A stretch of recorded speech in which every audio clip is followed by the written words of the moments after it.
Karena tafakkur itu dibangun di atas perkara-perkara yang bisa disaksikan, yang bisa dibaca. Misalkan tafakkur ayat-ayat Allah yang tertuang di dalam Al-Quran. Kita melihat langsung, kita membaca ayat-ayat Allah Subhanahu wa Ta'ala, kemudian kita berupaya untuk memahaminya. Ini tafakkur.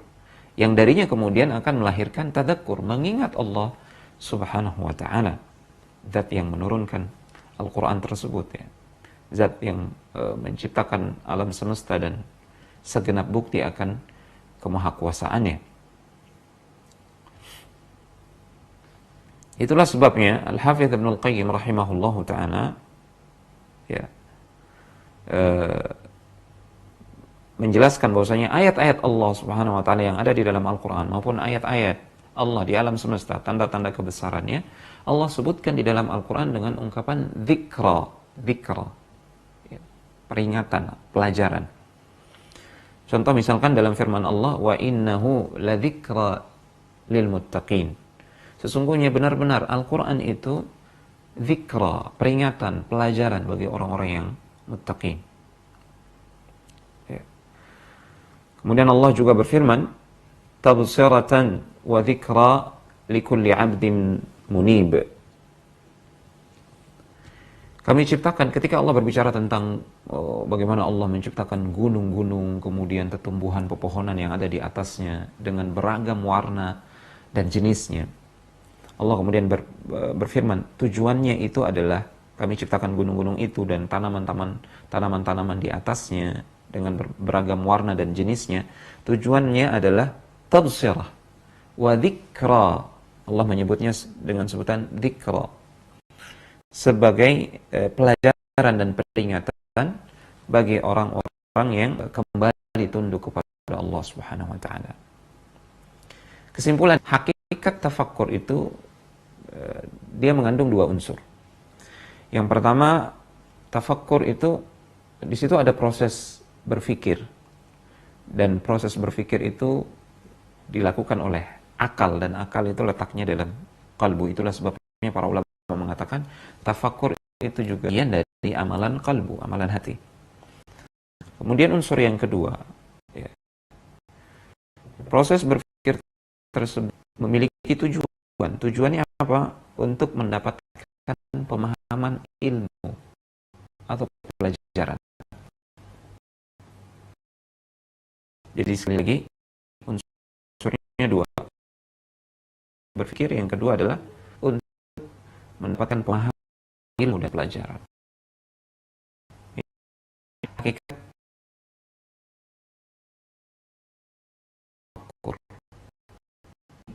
bisa nilai ibadah yang sangat besar.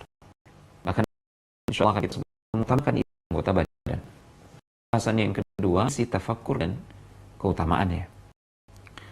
Yang pertama, tafakkur itu butuh, ya, karena ia bisa menjadi titik awal segala kebaikan, atau sebaliknya bisa jadi sumber keburukan. Ya, seseorang gara-gara dia berpikir akan sesuatu, ya, sesuatu yang baik, sesuatu yang dicintai dan diridhai oleh Allah Subhanahu wa Ta'ala, menghasilkan, bahkan akan melahirkan amalan-amalan qalbu yang lain, seperti misalkan al-yakin. Kita sudah bahas sebelumnya, al-yakin itu lahir setelah proses tafakkur. Demikian pula sabar, tawakal, ya, khasyah, mahabbah, itu semua amalan-amalan juga dari tafakkur. Bisa jadi manakala seseorang berpikir buruk tentang sesuatu yang dibenci, tidak diridhoi oleh Allah Subhanahu wa Ta'ala, itu bisa melahirkan lain. Di sini kita bisa melihat betapa urgen dan strategis sekali kedudukan tafakkur ini.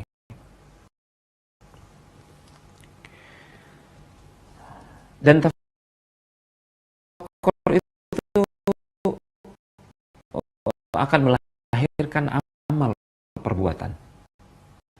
Ya. Karena secara umum kata orang itu dia buat salahnya, dia berpikir, menganalisa, kemudian dia mengambil keputusan, kemudian dia, nah perbuatannya, amal perbuatannya itu setelah melalui tafakkur. Kemudian yang kedua, urgensi tafakkur ini bisa kita lihat dari ungkapan salafun saleh. Mereka tafakkur itu adalah cahaya bagi hati. Amir bin Abdul Qais rahimahullah ta'ala, beliau mengatakan, aku telah mendengar tidak hanya dari satu, tidak hanya dari dua atau tiga sahabat Rasulullah SAW, bahkan lebih dari sahabat-sahabat Rasulullah SAW, mereka semua mengatakan, inna dhiya al-imani at-tafakkur. Sesungguhnya sinar cahaya keimanan itu adalah tafakkur. Ini disebutkan dalam tafsir Ibnu Katsir. Kemudian tiga, sahabat Rasulullah SAW mengutamakan ibadah tafakkur dibandingkan ibadah anggota badan lainnya. Di antara mereka ada nama-nama seperti Abu Darda, ya, dan juga Abu Dzar. Abu Darda diriwayatkan beliau pernah mengatakan, tafakkur sa'ah khairun min qiyami lailatin. Ya, bertafakkur sejenak itu lebih baik daripada sholat semalaman. Bayangkan, melakukan ibadah tafakkur sejenak, kata Abu Darda radhiyallahu ta'ala anhu, sahabat Rasulullah SAW yang mulia, tafakkur sejenak bagi beliau itu lebih baik daripada sholat sunnah semalaman. Ibnu Abbas radhiyallahu ta'ala anhuma, beliau pernah mengatakan, rak'atani muqtasidatani fi tafakkurin khairun min qiyami lailatin wal qalbu sahin. Melakukan sholat malam 2 rakaat, sholat yang ringan dan sederhana, 2 rakaat saja, namun dengan bacaan yang penuh tafakkur dan tadabbur, penghayatan, itu jauh lebih baik daripada sholat semalam suntuk namun dengan hati yang lalai, tidak melakukan tafakkur, tidak melakukan tadabbur dan penghayatan. Umar bin Abdul Aziz rahimahullahu ta'ala, beliau pernah mengatakan, al-fikratu fi ni'amillahi afdalul ibadah. Ya. Memikirkan, menghayati anugerah-anugerah Allah subhanahu wa ta'ala yang pernah dirasakan atau pernah diterima oleh seorang hamba, nikmat-nikmat Allah subhanahu wa ta'ala, dia pikirkan, dia ingat-ingat, itu lebih afdal. Kata beliau, afdalul ibadah itu adalah seafdal, semulia-mulia ibadah yang paling utama. Ya. Pembahasan yang ketiga, at-tafakkur di dalam Al-Quran dan As-Sunnah. Ibnu Qayyim rahimahullahu ta'ala, beliau menjelaskan bahwasanya Allah di dalam Al-Quran menyuruh hamba-hambanya untuk mengenal Allah subhanahu wa ta'ala melalui 2 cara, melalui 2 jalan. Yang pertama, dan kedua-duanya yang pertama dengan bertafakkur atau memikirkan perbuatan-perbuatan Allah subhanahu wa ta'ala atau makhluk-makhluk ciptaannya. Ini yang disebut oleh Ibnu Qayyim sebagai al-ayat al-mashhudah, tanda-tanda kebesaran Allah subhanahu wa ta'ala yang kita saksikan di alam semesta ini. Kemudian yang kedua, mengenal Allah subhanahu wa ta'ala melalui tafakkur, memikirkan Allah subhanahu wa ta'ala yang tertulis di dalam kitabnya, Al-Quran. Ini yang disebut oleh Ibnu Qayyim sebagai al-ayat al-masmu'ah al-ma'qulah. Ayat-ayat Allah subhanahu wa ta'ala yang dibaca kemudian didengarkan dan bisa difahami. Nah,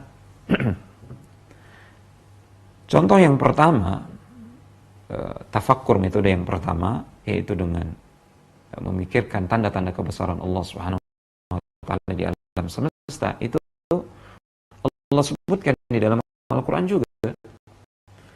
Dalam surat Ali Imran ayat yang ke-190 yang masyhur, salat, inna fi khalqis samawati wal ardi wa ikhtilafil layli la ayatun li ya. Sesungguhnya dalam penciptaan langit dan bumi, dalam pergantian malam dan siang, di situ terdapat tanda-tanda kebesaran Allah, kekuasaannya bagi orang-orang yang berakal. Dan Allah berfirman setelahnya, alladzina yadhkuruna Allaha qiyama wa qu'uda wa 'ala junubihim wa yatafakkaruna fi khalqis samawati wal ard wa hadza batila subhanaka faqina adzaban nar. Mereka adalah orang-orang yang mengingat Allah Subhanahu wa taala, berzikir kepada Allah Subhanahu wa taala dalam keadaan berdiri, duduk atau berbaring, dan mereka bertafakkur terkait ciptaan Allah Subhanahu wa taala di langit maupun di bumi. Kemudian itu mengantarkan mereka kepada ketundukan, ya, kepada rasa takut dan harap kepada Allah Subhanahu wa taala semata, sehingga mereka berdoa, Rabbana ma khalaqta hadza batila, wahai Rabb kami, sungguh Engkau tidaklah menciptakan semua ini sia-sia. Subhanaka, maha suci, faqina adzaban nar, lindungi kami dari azab neraka. Adapun terkait metode tafakkur yang kedua, yaitu dengan membaca dan memahami langsung ayat-ayat Allah Subhanahu wa taala, ini pun disebutkan di dalam Al-Qur'an banyak sekali. Ya, banyak afala yatadamuna indi ghairillahi awajadu fihi, mereka mentadaburi, bertafakkur Allah di dalam Al-Quran. Kan ya, mereka kontradiksi di dalam Al-Quran, tidak ada kontradiksi. Bukan banyak kontradiksinya. Pasti akan banyak terjadi perselisihan antara satu ayat dengan ayat-ayat yang lain. Kontradiktif. Terkait ini juga Allah Subhanahu wa taala, terkait tafakkur metode yang kedua ini, Allah Subhanahu wa taala juga mengisyaratkan di dalam Al-Qur'an, afalam yadabbarul qawla. Ini celaan Allah Subhanahu wa taala kepada mereka, orang-orang yang tidak gerakan kalbu mereka, tidak menggunakan akal mereka. Kata Allah apa? Tidak, Allah Subhanahu wa taala di dalam Al-Qur'an, ya, mereka dengarkan firman Allah Subhanahu wa taala. Mereka dengarkan Rasulullah membacakannya. Rasulullah dari kalangan mereka menggunakan bahasa mereka, dan Al-Qur'an itu turun dengan bahasa mereka. Tidakkah mereka menggunakan akal mereka untuk memikirkan ayat-ayat Allah tersebut? Ini seruan, ajakan Allah Subhanahu wa taala kepada hamba-hambanya untuk mengenal Allah Subhanahu wa taala melalui tafakkur. Sekali lagi, tafakkur melalui dua jalan. Yang pertama, tafakkur ayat-ayat Allah Subhanahu wa taala di alam semesta, dan kemudian ayat-ayat Allah yang tertuang di dalam Al-Qur'an. Adapun tafakkur yang disebutkan dalam As-Sunnah, contohnya adalah riwayat dari Ibnu Abbas radhiyallahu taala anhuma, ketika beliau menginap di rumah bibi beliau yang satu istri Rasulullah sallallahu alaihi wasallam. Beliau mengisahkan ketika sudah masuk sepertiga malam yang terakhir, Nabi duduk, lantas beliau memandang langit, kemudian Nabi membaca surat Ali Imran ayat yang ke-190 dan 191. Inna fi khalqis samawati wal ard, dan seterusnya. Ini Nabi sedang melakukan tafakkur. Baru setelah itu kemudian beliau mengambil air wudhu dan melakukan salat malam. Khotibillah a'azani Allah wa iyyakum jami'an. Kita masuk ke pembahasan terkait batasan-batasan yang harus kita fahami tentang tafakkur. Dengan itu kita bisa membedakan mana tafakkur yang terpuji, mana tafakkur yang bernilai ibadah, dan mana tafakkur justru mendatangkan dosa. Ya, karena tafakur itu baik. Ya. Ada jenis tafakur, nanti insya Allah akan kita bahas jenis-jenis tafakur yang justru tercela. Di sini ada 7 prinsip, 7 batasan. Yang pertama, tafakur kapan dia bernilai ibadah? Ya. Manakala seseorang memikirkan tujuan yang hendak dicapai untuk meraih maslahat atau menjauhi mudarat. Ya. Akan jalan dan sarana menuju tujuan tersebut. Ya. Ini untuk meraih kemaslahatan yang pertama di akhirat dan kemaslahatan di dunia. Tujuannya untuk akhirat juga. Ya. Seseorang berpikir untuk itu. Dan bagaimana mewujudkannya. Ini tafakur yang terpuji. Kapan dia bernilai ibadah? Manakala itu dilakukan karena Allah Subhanahu wa taala. Dan dia bertafakur pada perkara-perkara yang diridhoi dan dicintai oleh Allah Subhanahu wa taala. Insyaallah nanti akan kita sebutkan contoh-contohnya. Ya. Ini prinsip yang pertama. Yang kedua, medan. Pertama, duniawi. Tujuannya adalah untuk, kemudian yang kedua, pada perkara akhirat. Tujuannya jelas, mendapatkan ridho Allah Subhanahu wa taala serta surga dan kenikmatan kelak di akhirat. Ya. Manakala seseorang melakukan tafakur, ya, tafakur yang terpuji, maka tidak lepas pada 2 medan ini. Boleh jadi dia bertafakur pada perkara duniawi, misalkan dia berpikir bagaimana halal, penghidupan yang halal. Nah, dia meniatkan tafakurnya Allah Subhanahu wa taala untuk menopang ketaatan dia, ibadah dia kepada Allah Subhanahu wa taala, dan pada akhirnya itu berujung kepada kemaslahatan di akhirat. Maka saat itulah dia bernilai ibadah. Saat itulah tafakur tersebut sisi Allah Subhanahu wa taala. Sekalipun dia bertanya,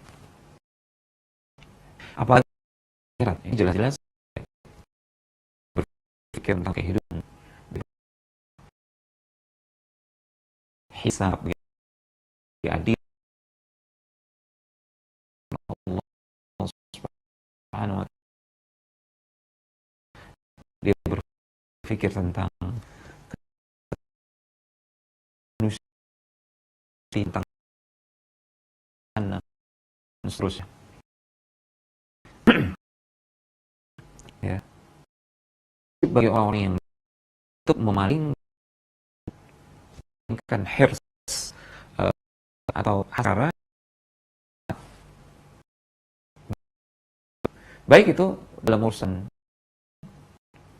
dunia atau manfaat duniawi ataupun kemaslahatan ukhrawi.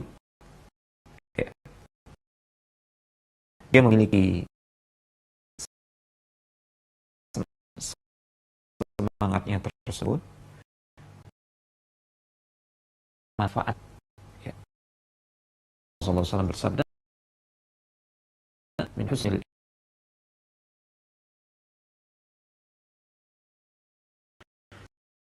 ma la ya'nihi. Agama seseorang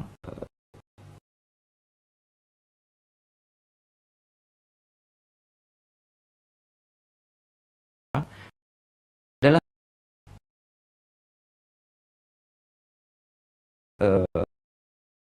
maka dia sesuatu yang tidak manfaat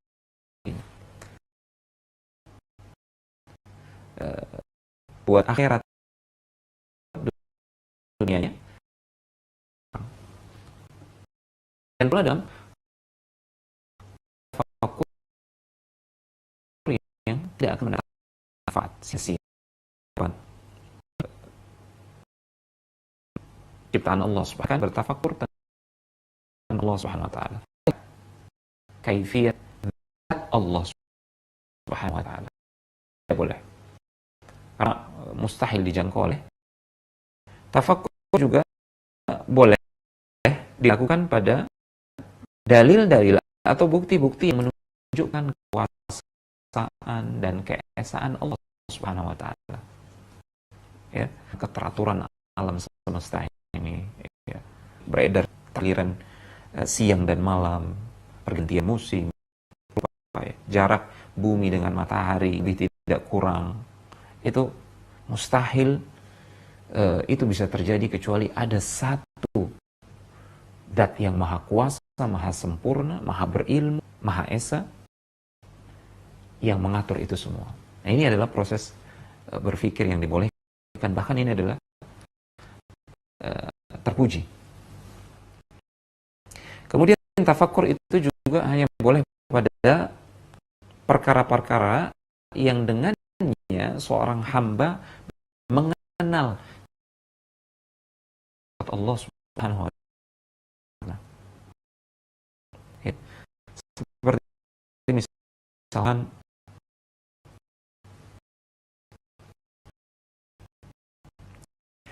manakala dia menyaksikan, ketika dia membaca buku sejarah dahulu, para masa yang zalim subhanahu kan oleh Allah subhanahu, dan itu berlaku pada setiap generasi. Ada negeri yang zalim, maka tidak sisakan peradaban mereka,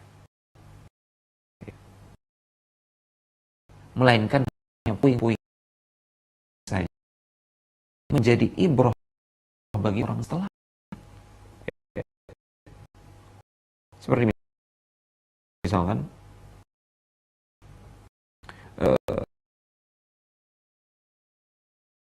raja yang zalim, mereka, kekuasaan mereka melainkan puing-puing yang kita saksikan. Maha adil. Ini bentuk dan beribadah. Kita memikirkan kejadian di alam kan, memikirkan terdahulu bagaimana, ya, ternyata mereka dihancurkan oleh Allah subhanahu wa ta'ala. Balas. Dari situ kita mengambil Allah itu memiliki sifat, ya, orang-orang yang beriman. Seperti misalkan Musa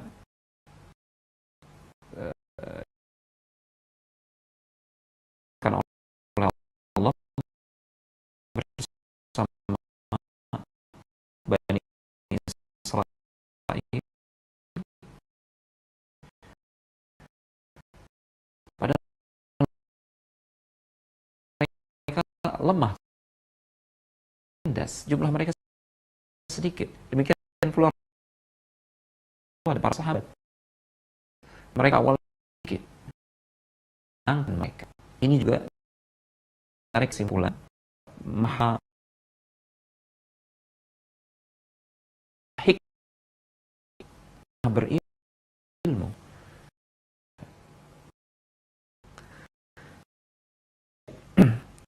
Pada hakikat zat Allah subhanahu wa ta'ala itu sesuatu yang mustahil, sesuatu yang mustahil di situ, termasuk fiat, perkara-perkara gaib terkait mana sih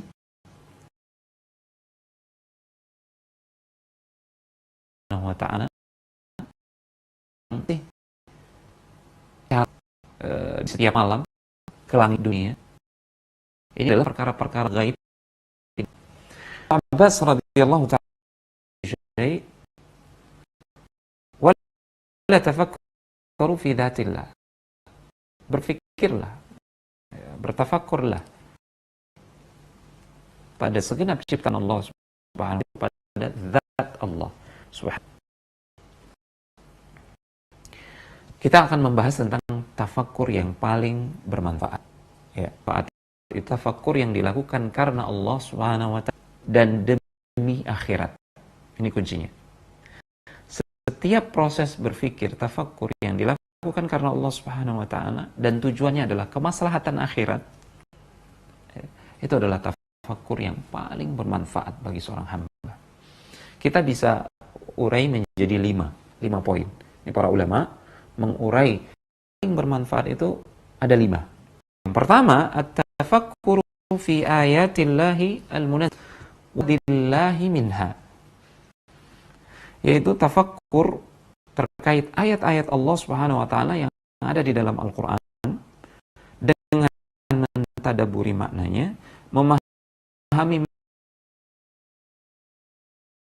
maksud Allah Subhanahu wa taala dari ayat-ayat tersebut. Dengan kata lain, tafakkur yang paling bermanfaat yang pertama adalah mentadabburi Al-Qur'an.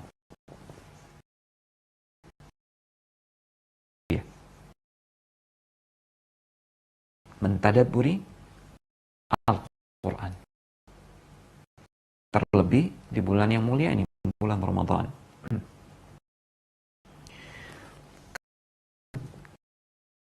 Tadabbur Al-Qur'an itu akan mewariskan dan menumbuhkan ridha, inabah, kembali kepada Allah, ridha, hal lain yang dengannya kalbu kita. Andai seseorang membaca, ini Ibnul Qayyim, ungkapan Ibnul Qayyim, andai seseorang membaca satu ayat, dia tadabburi, dia hayati, dia fahami maknanya, dia ulang-ulang, bahkan sampai ratusan kali dia ulang-ulang, ya, dia gunakan ayat tersebut, satu ayat itu untuk sholat misalkan, itu jauh lebih baik dibandingkan dengan orang yang membaca Al-Quran sampai khatam namun tanpa memikirkan tafakkur ayat-ayatnya tersebut.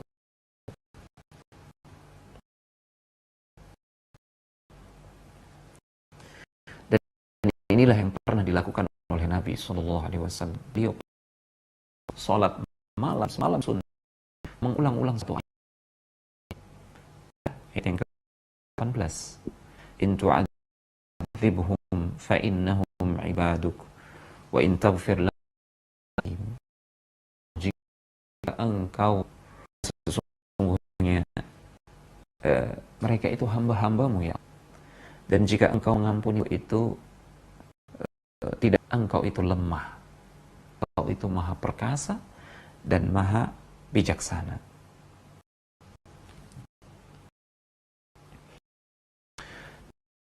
Dan tadabbur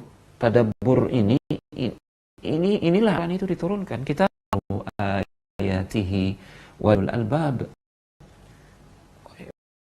Muhammad SAW, ini adalah kitab yang Allah turunkan kepadamu, penuh dengan keberkahan. Tujuannya apa diturunkan? Liyadabbaru ayati, agar mereka mentadabburi ayat-ayatnya. Tadabbur di sini maksudnya tafakkur, memikirkan kandungannya, menghayatinya. Waliyatadzakkaru, agar orang-orang yang berakal bisa mengambil pelajaran darinya. Ini tujuan utama Al-Quran diturunkan. Jadi bukan semata-mata bacaan yang sakral. Maaf, kita terkadang, termasuk di bulan yang mulia ini, terkadang kita hanya membatasi diri beribadah melalui Al-Quran sebatas tilawah tanpa tadabbur. Ini adalah perkara yang tercela. Tidak, ini adalah ibadah. Ya, membaca Al-Quran sekali kita tidak ibadah, soal. Namun yang tercela adalah seseorang membatasi diri, tidak berupaya untuk memahami. Dia batasi diri. Al-Quran itu hanya dijadikan sebagai bacaan yang sakral saja, tanpa dijadikan sebagai, ini yang tercela. Artinya dia tidak berusaha untuk menuntut ilmu. Apa yang diinginkan Allah Ta'ala melalui ayat-ayatnya ini kepada kita. Ya.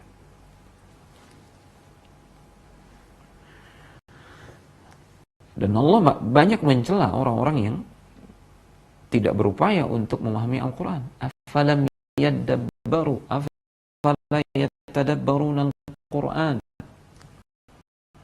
dan seterusnya. Afala yatadabbaruna Al-Quran, qulubin tidak untuk mentadabburi Al-Quran, ataukah di hati mereka itu sudah tertutup, sudah dikunci. Ini celaan Allah kepada orang-orang musyrik. Maka jangan sampai kita Quran itu sebatas bacaan sakral saja, tidak menjadikannya sebagai petunjuk. Kapan kita bisa menjadikan Al-Quran itu sebagai petunjuk? Manakala mentadabburinya, bertafakkur pada ayat-ayat Allah Subhanahu wa taala tersebut.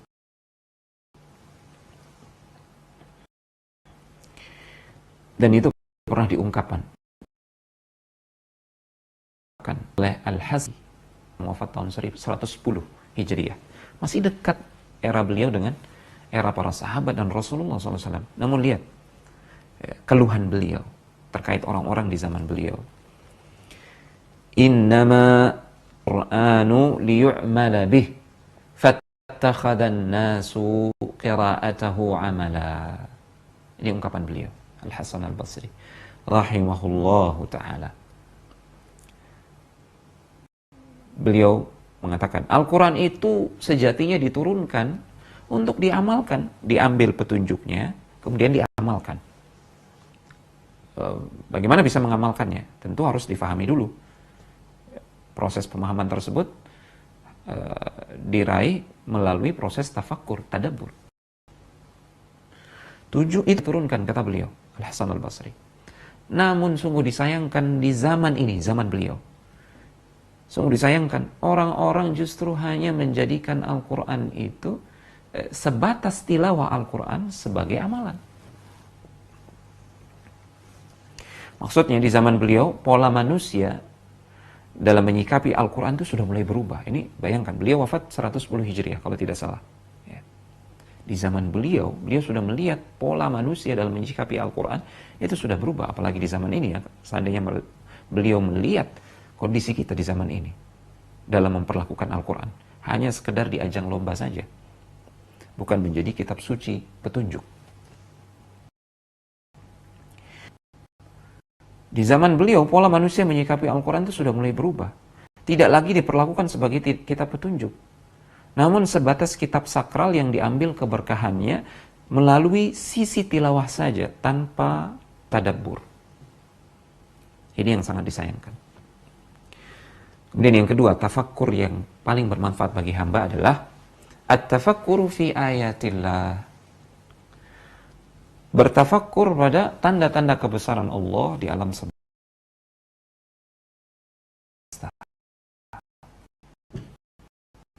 Ya. Sederhana, seseorang bisa mendapatkan nilai ibadah manakala misalkan pergi camping misalkan, dia bisa mendapatkan ibadah untuk bertafakkur ciptaan Allah Subhanahu wa taala yang terbentang di cakrawala. Manakala dia melihat yang begitu indah dan sempurna, dari situ kemudian dia mendapatkan pelajaran dan kesimpulan, pasti yang maha sempurna, maha indah. Itu proses tafakkur yang bernilai ibadah yang besar. Kemudian tafakkur yang paling bermanfaat yang ketiga adalah at-tafakkuru fi alaihi wa ihsanihi wa in'amihi ala khalqihi bi anwa'in ni'am, yaitu memikirkan nikmat-nikmat Allah Subhanahu wa taala kepada hamba-hambanya. Setiap nikmat yang kita rasakan, kita bisa makan dan minum, kita bisa berbuka puasa, itu nikmat yang luar biasa. Hanya dengan sebiji kuruk air atau semangkuk kolak yang manis, nikmatnya luar biasa. Itu diingat-ingat, itu difikirkan sejenak, datangnya dari mana. Kemudian setiap lauk yang kita santap misalkan, ikan yang penuh dengan protein, hendaknya difikirkan. Boleh jadi itu dari samudra yang jauh. Namun pikirkanlah bagaimana Allah Subhanahu wa taala dengan takdirnya telah mengantarkan ikan tersebut di meja hidangan. Kemudian kita santap. Kita tidak tahu prosesnya bagaimana ikan itu bisa ada di meja kita. Subhanallah. Itu akan melahirkan rasa syukur. 3 tafakkur yang pertama ini, kata Ibnu Qayyim, ya, yang pertama tadi adalah tafakkur Al-Quran. Yang kedua, tafakkur alam semesta. Dan yang ketiga, tafakkur terkait nikmat-nikmat Allah Subhanahu wa taala yang Allah berikan kepada kita. 3 yang pertama ini, kata Ibnu Qayyim, jika dilakukan oleh hamba, maka dia akan menggapai derajat ma'rifatullah. Dia akan bisa mengenal Allah Subhanahu wa taala dengan sebenar-benar pengenalan. Al-Hafidz Ibnu Qayyim rahimahullahu taala, beliau pernah mengatakan, "Man 'arafa Allah bi asma'ihi wa sifatihi ahabbahu la mahalah." Barang siapa mengenal Allah Subhanahu wa taala min asma'ihi wa sifatihi wa af'alihi, dari nama-namanya yang indah dan sempurna, dari sifat-sifatnya yang sempurna, dan dari perbuatan-perbuatannya yang penuh hikmah, maka pasti dia akan mencintai Allah Subhanahu wa taala. Tidak bisa tidak, dia pasti akan mencintai Allah Subhanahu wa taala. Nah, melalui 3 tafakur inilah kita bisa mengenal hakikat nama-nama dan sifat-sifat Allah Subhanahu wa taala dan perbuatan-perbuatannya kepada hamba. Kemudian yang keempat, tafakur yang paling bermanfaat adalah at-tafakkur fi uyubin nafs. Dengan bertafakur memikirkan aib-aib pada diri kita, cacat dan celah yang ada pada hati kita dan terjadi pada amal perbuatan kita. Itu harus kita pikirkan juga. Dan itu bermanfaat. Kita berpikir misalkan tentang betapa jahilnya kita ini, betapa tidak berilmunya kita. Tafakkur yang demikian itu bisa menghalau atau menghilangkan banyak sekali penyakit-penyakit hati. Contoh misalkan bisa menghilangkan ujub, bangga diri. Terlalu silau dengan pencapaian diri. Kemudian akan bisa menghilangkan kibr, kesombongan di dalam hati. Bisa menghilangkan sifat terus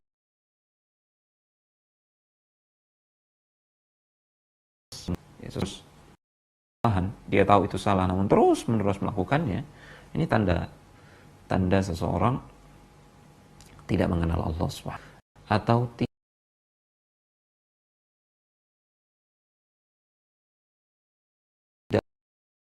mengenal. Terakhir, tafakkur yang paling fi wajibil waqti, berpikir terkait saya harus berbuat apa ya pada momen ini ya, pada waktu ini, pada saat ini, apa amal yang paling pas, yang paling afdol yang harus saya lakukan pada momen ini. Contoh misalkan saat ini, hari ini, bulan Ramadan,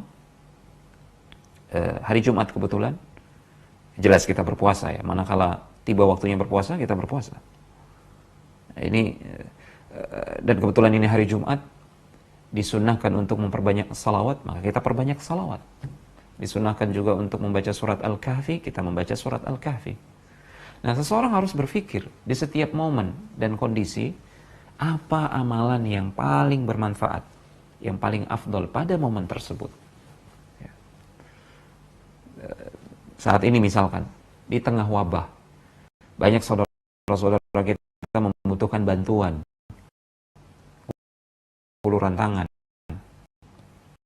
kehilangan mata, banyak yang menganggap, maka momen yang tepat bagi kita saat ini adalah untuk berinfak, menolong mereka, memberikan makanan, memberikan sembako, apa yang kita mampu. Ketika tiba waktu musim haji, seseorang melakukan haji, ya. Ketika tiba misalkan ada seruan untuk jihad, maka seseorang bersiap untuk berjihad. di jalan Allah.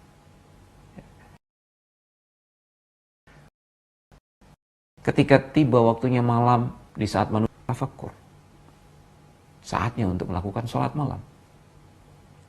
Demikian seterusnya.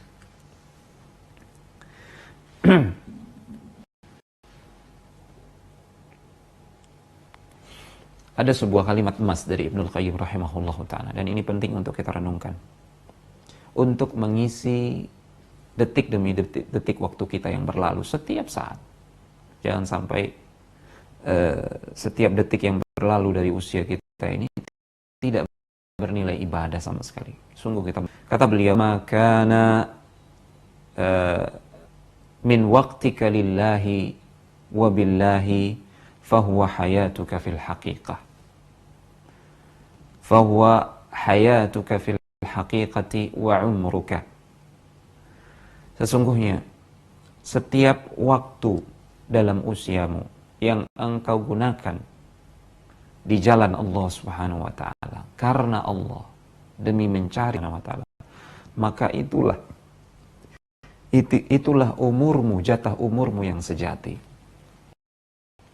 Sederhananya, jika engkau diberikan usia 60 tahun oleh Allah Subhanahu wa taala dan engkau gunakan 8 jam untuk tidur,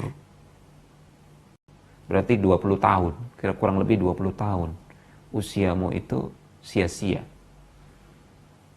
Dan 20 tahun itu adalah bukan bagian dari hidup kita sebenarnya menurut Ibnu Qayyim rahimahullah.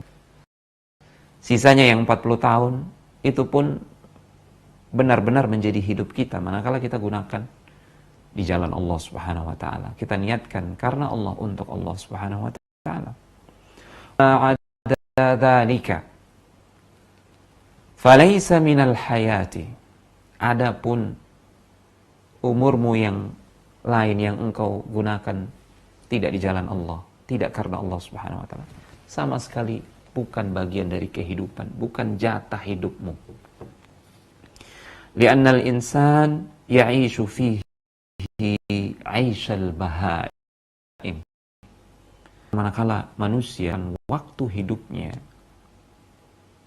tidak di bawah keridhaan Allah Subhanahu wa taala dan tidak mendatangkan manfaat bagi dirinya, tidak di dunia apalagi di akhirat, maka pada hakikatnya seseorang, mohon maaf, dia hidup tidak lebih daripada kehidupan binatang. Ini kata Ibnu Qayyim. Famautuhu khairul lahu min hayatihi. Ketika itu, maka pada hakikatnya seseorang itu dia mati itu lebih baik daripada dia hidup. Kematian dia itu lebih baik daripada kehidupannya. Karena tidak bermanfaat hidup yang ada tersebut jika tidak dilakukan di jalan Allah karena Allah Subhanahu wa taala. Maka ini menuntut kita untuk bertafakur, terus berpikir apa yang harus saya lakukan. Ya. Fa idza faragta fansab. Seorang mukmin itu jika dia telah selesai melakukan suatu amalan, dia berpikir untuk melakukan amalan apa lagi yang bermanfaat. Dan itulah hakikat makna sabda diriwayatkan dari sahabat Abu Hurairah. Rasulullah SAW pernah bersabda, "Ala innad dunya mal'unah, mal'unun ma fiha illa dzikrullah wa ma walah wa 'aliman wa muta'alliman." Ketahuilah sesungguhnya dunia itu terlaknat, semua seisinya, seisi dunia itu terlaknat semua di mata Allah Subhanahu wa taala, kecuali dzikrullah. Kecuali manakala momen-momen di dunia ini digunakan untuk mengingat Allah Subhanahu wa taala atau digunakan untuk yang mengantarkan untuk mengingat Allah Subhanahu wa taala. Segala sesuatu yang mengantarkan untuk mengingat Allah Subhanahu wa taala, laknat. Aliman, atau orang yang berilmu. Orang yang berilmu mengajarkan ilmunya, memberikan manfaat bagi orang lain, ya, manfaat bagi dirinya dan orang lain, terlaknat. Atau para penuntut ilmu, muta'alliman, orang yang mencari ilmu, Karena dengan ilmu seseorang bisa yang diridhoi oleh Allah Subhanahu wa taala. Setelah itu kemudian dia mengamalkan apa yang diridhoi oleh Allah Subhanahu wa taala. Hanya itu yang tidak dilaknat oleh Allah Subhanahu wa taala di dunia ini. Kemudian prinsip yang keenam, ikhwati fillah, berpikirlah tentang apa yang ada di sekelilingmu. Bertafakkurlah terkait apa yang ada di sekelilingmu. Apa yang ada di hadapan mata kita saat ini itu bisa kita jadikan sebagai ladang ibadah melalui tafakkur. Subhanallah, Allahu Akbar. Bagaimana ya? Sebelum kita akan membawakan beberapa contohnya, saya bawakan dulu ucapan yang indah sekali dari Sulaiman Ad-Darani rahimahullahu ta'ala. Beliau pernah mengatakan, Inni la akhruju min manzili fama yaqa'u basari ala syai'in illa ra'aitu Allah alayya fihi ni'matan aw li fihi ibratan. Setiap kali aku keluar dari rumah, setiap kali aku keluar rumah, kata beliau, tidaklah pandangan mataku ini melihat sesuatu, melainkan aku melihat pada sesuatu tersebut ada nikmat Allah Subhanahu wa taala di situ untukku. Atau di situ ada ibrah, ada pelajaran bagiku. Ini ungkapan Sulaiman Ad-Darani yang dinukil Ibnu Katsir. Sejatinya ini beliau sedang melakukan ibadah tafakkur.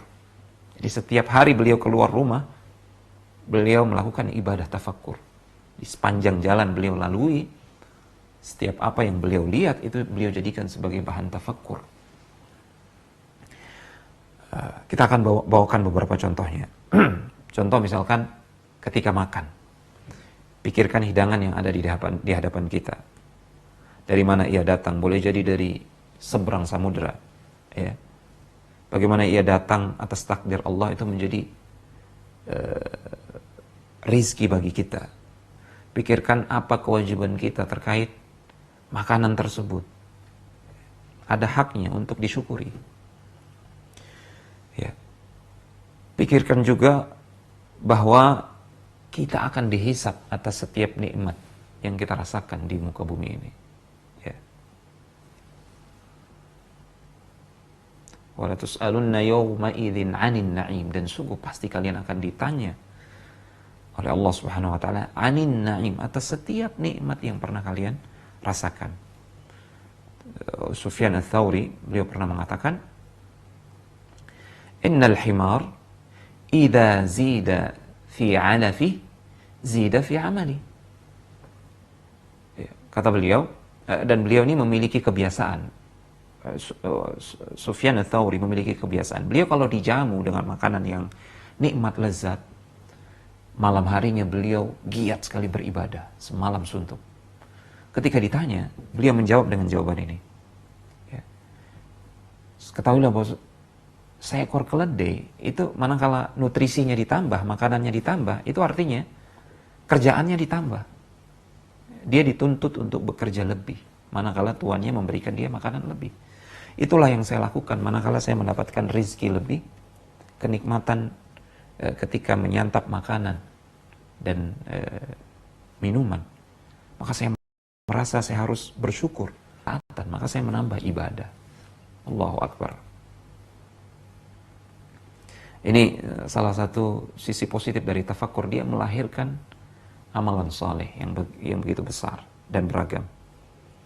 Contoh lain misalkan ketika kita naik pesawat, lihat ke jendela, lihat bagaimana Allah menghamparkan bumi, kemudian lautan, kemudian awan di antara langit, dan ada pegunungan, gugusan-gugusan gunung, luar biasa indahnya.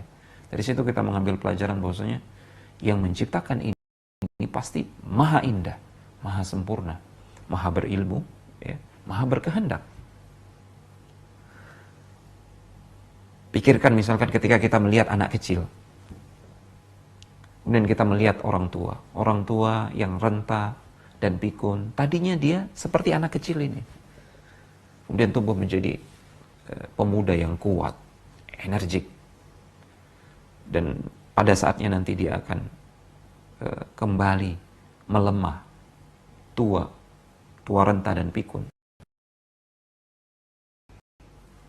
Seperti itu dan kenikmatan. Manakala sudah mencapai puncak, maka tinggal menunggu waktu saja dia akan sirna dan punah. Ini dari situ kita mendapatkan pelajaran dari tafakkur tersebut. Dan itu akan melahirkan zuhud.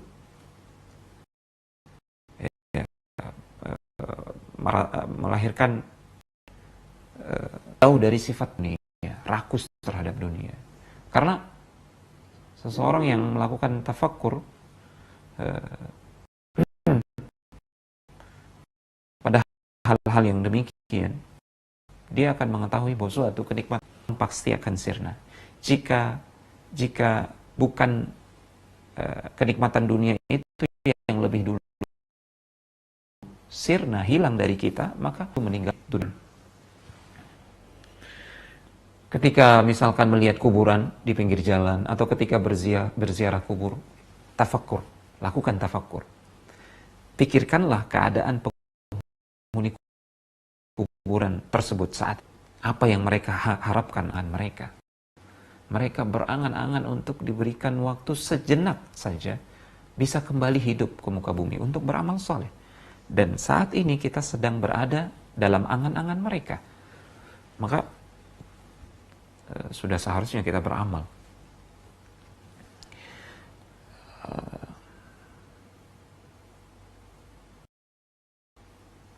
Ketika kita melihat musim semi misalkan, setelah sebelumnya musim kemarau, misalnya tiba gunung yang tandus coklat tiba-tiba menjadi hijau, udara menjadi sejuk, ya, tanaman tumbuh,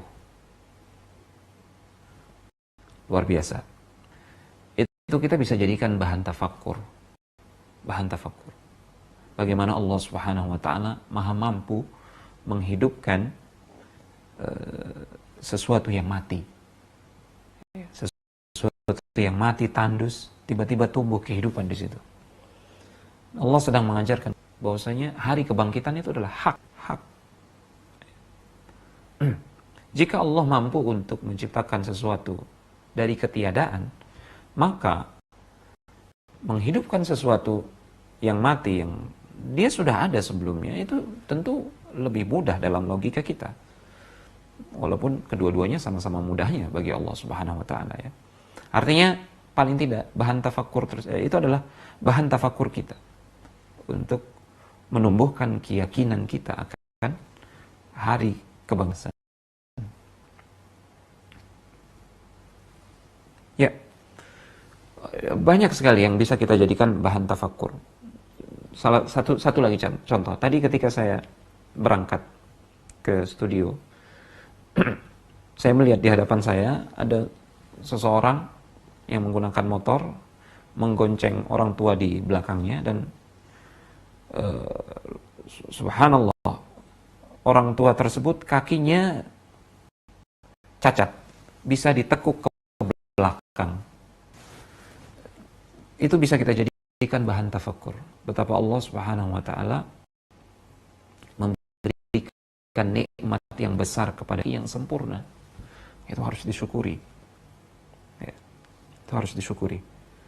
Demikianlah ikhwati fillah, ibadah tafakkur ini menghadirkan atau melahirkan ibadah yang lain berupa dan seterusnya. Kemudian prinsip yang ketujuh, yang terakhir, ini kita akan berbicara sedikit tentang tafakkur yang tercela yang harus kita hindari. Contohnya seperti tafakkurnya para tukang khayal, orang-orang yang suka berhayal. Misalkan orang-orang yang miskin, dia berhayal jadi orang yang paling kaya di dunia, ya. Seandainya dia jadi orang yang paling kaya di dunia, dia hanya tenggelam dalam hayalannya namun tidak berbuat. Ini tercela. Kemudian tafakkur pada perkara kita tidak dibebani untuk memikirkannya. Contoh misalkan memikirkan tentang hakikat zat Allah, hakikat dan kaifiat sifat Allah Subhanahu wa taala, ya. Tafakkur yang tercela contohnya juga adalah memikirkan ilmu-ilmu yang tidak bermanfaat atau justru mendatangkan mudarat, ilmu-ilmu kalam, ilmu-ilmu filsafat atau yang semisalnya, ya. Atau memikirkan misalkan syahwat atau sesuatu yang diharamkan. Seseorang misalkan dia berhayal, memikirkan bagaimana bisa berzina, na'udzubillah, dengan seorang artis misalkan. Ini adalah pikiran yang tercela dan seseorang berdosa karenanya jika dia terus menerus hanyut dalam pikiran yang buruk tersebut. Termasuk tafakur yang tercela adalah berandai-andai, ya. Andai aku mendapatkan harta karun, saya akan belanjakan untuk ini dan itu, ya. Andai aku terlahir jadi orang bule misalkan, ya. Andai aku jadi orang yang paling berkuasa di muka bumi. Ini berandai-andai, dan ini tercela. Termasuk tercela adalah memikirkan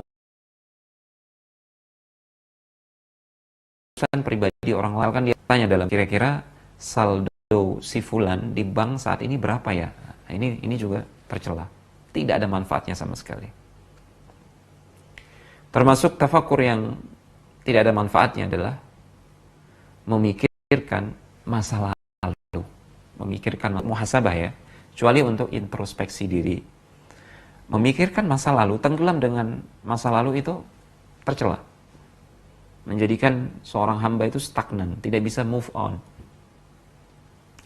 Dan tidak mau beramal biasanya. Selalu menyesal dan putus asa akan masa depan. Kecuali untuk muhasabah, introspeksi diri. Maka ini dibenarkan. Ada satu hal yang perlu kita bahas terkait tafakkur ini. Bagaimana jika muncul lintasan pikiran atau bisikan di dalam kalbu terkait sesuatu yang tercela, terkait sesuatu yang diharamkan oleh Allah Subhanahu wa taala. Dia tiba-tiba saja muncul bisikan syaitan. Bagaimana? Apakah ini tercela? Apakah kita akan berdosa juga? Jawabannya tidak. Dengan syarat kita tidak hanyut mengikuti lintasan pikiran tersebut. Kita tidak hanyut mengikuti bisikan syaitan tersebut, ya. Atau kita tidak mengungkapkannya, menjadikannya sebagai bahan perbincangan lisan, ya. Selama itu tidak terjadi, maka lintasan pikiran di kalbu kita yang tercela, yang tidak diridhoi atau yang dibenci oleh Allah Subhanahu wa taala, maka itu tidak akan memudaratkan, kata Ibnu Qayyim rahimahullahu taala. Seseorang tidak berdosa. La yukallifullahu nafsan illa wus'aha, karena Allah Subhanahu wa taala tidak membebani seseorang melebihi kemampuannya, ya. Karena lintasan pikiran-pikiran seperti itu tidak bisa kita bendung, dia datang begitu saja. Lintasan pikiran yang menyimpang itu datangnya dari syaitan. Rasulullah yang mengatakan itu. Nah, Rasulullah juga mengajari cara mengatasinya. Caranya agar tidak mendatangkan adalah dengan berlindung kepada Allah yang pertama, dan dengan berhenti memikirkannya, memutus pikiran tersebut, ya. Rasulullah SAW bersabda, "Ya'ti syaitanu ahadakum fayaqul man khalaqa kadza wa man khalaqa kadza hatta yaqul man khalaqallah." Ya. Syaitan akan mendatangi salah seorang di antara kalian. Dia akan membisikkan siapa yang menciptakan ini, siapa yang menciptakan itu, sampai nanti pada akhirnya dia akan membisikkan siapa yang menciptakan Allah. Nah, ini adalah bisikan tafakkur yang tercela jika dipertahankan, jika kita hanyut dengan tafakkur tersebut. Rasulullah SAW memberikan solusi.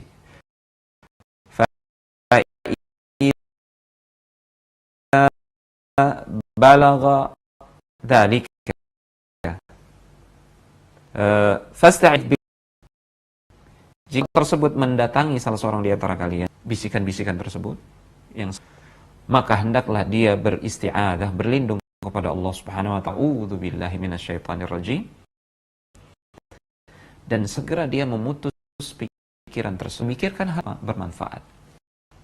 Ya. Hadis ini sahih, ikhwati fillah, diriwayatkan oleh Imam Muslim. Kita masuk ke pembahasan yang kelima.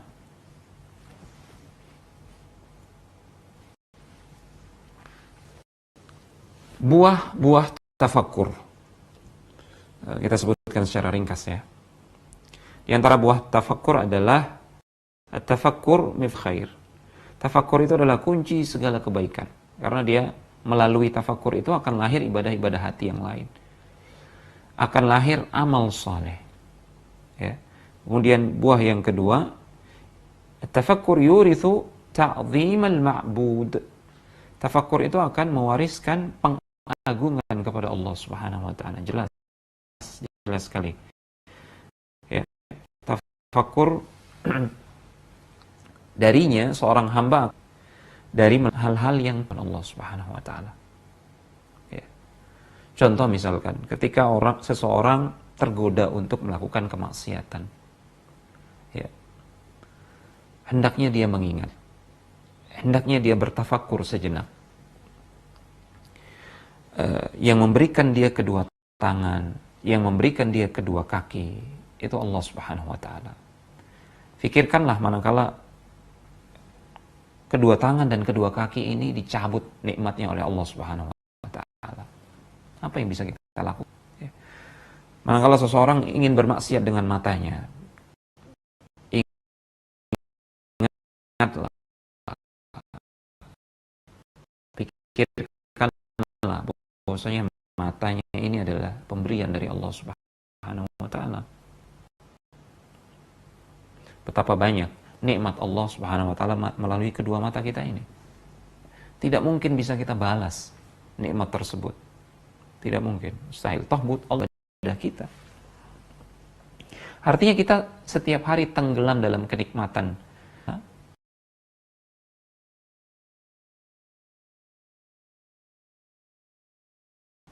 Masa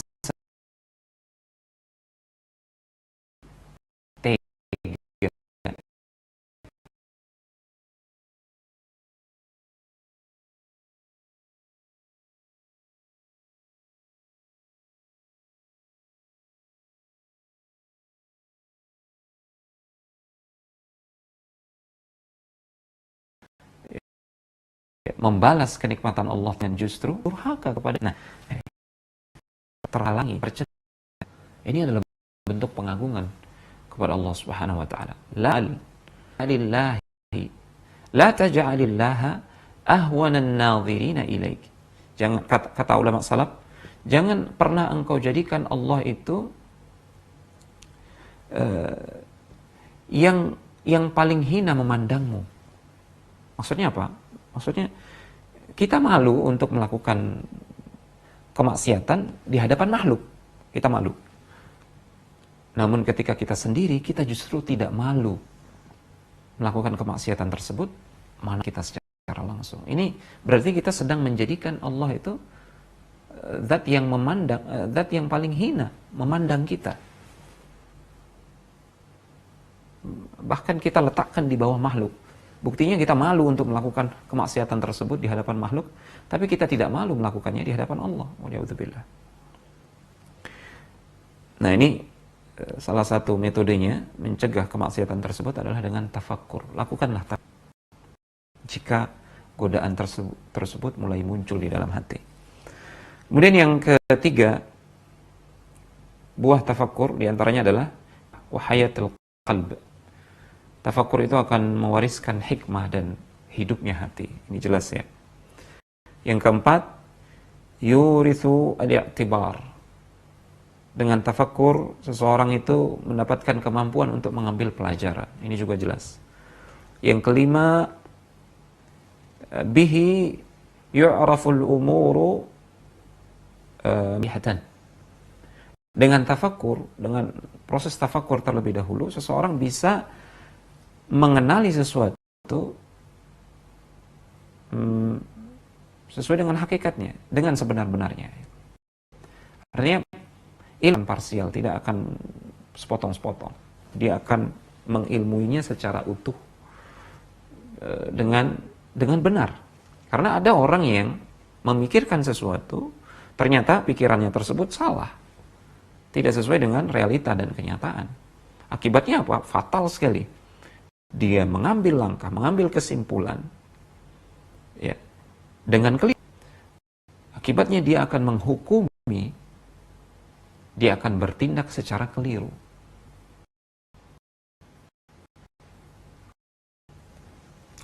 Bayangkan jika itu menyangkut orang. Bayangkan betapa fatalnya tafakkur yang keliru, betapa fatalnya hal tersebut. Nah, dengan tafakkur, seseorang akan mengenali sesuatu sesuai dengan hakikatnya, realitanya. Pengetahuannya kafah terkait sesuatu tersebut. Sehingga kesimpulan benar, dan dia pun bertindak dengan benar. Yang kelima, yang keenam ya, amal lil akhirah. Ya'malul 'abd bil amal lil akhirah. Dengan tafakkur seorang hamba, dia akan untuk akhiratnya. Dan yang ketujuh, yurithul 'abda al-qana'ata waz-zuhda fid dunya. Dengan tafakkur akan melahirkan sifat qanaah, merasa cukup dengan apa yang ada pada dirinya. Zuhud, ya, tidak rakus dan tamak pada dunia. Kemudian yang kedelapan, at-ta'arruf 'ala an-nafsi wa ma laha wa ma 'alaiha. Dengan tafakkur, seseorang bisa mengenal jati dirinya, mengenal jiwanya, mengenal kekurangan-kekurangan dirinya, dan mengenal potensi-potensi. Orang yang memfungsikan akalnya dengan baik dan benar akan selalu melihat kepada dirinya. Jika ada aib dan celah, maka ia perbaiki. Dia tahu dirinya tidak maksum, tidak lepas dari kesalahan. Untuk itu ia nilai diri, dia akan selalu menilai diri pasti akan jatuh pada kesalahan. Sehingga ia senantiasa memperbaiki diri, kemudian memohon pertolongan kepada Allah Subhanahu wa taala agar dirinya bisa jadi lebih baik lagi. Ya, dengan tafakkur, seseorang akan memuhasabah diri, memperbaiki dirinya, dan dia akan meminta pertolongan kepada Allah Subhanahu wa taala untuk memperbaiki diri. Kemudian yang kesembilan, tajdidul amal. Ini penting. Dengan tafakkur akan ada proses refreshing, pembaharuan. Termasuk pada iman kita. Iman itu ibarat pohon mati tidak diberikan nus. Ya. Nutrisi itu penting agar bagian-bagian pohon tersebut selalu segar. Nah, nutrisi iman salah satunya adalah dengan tafakkur.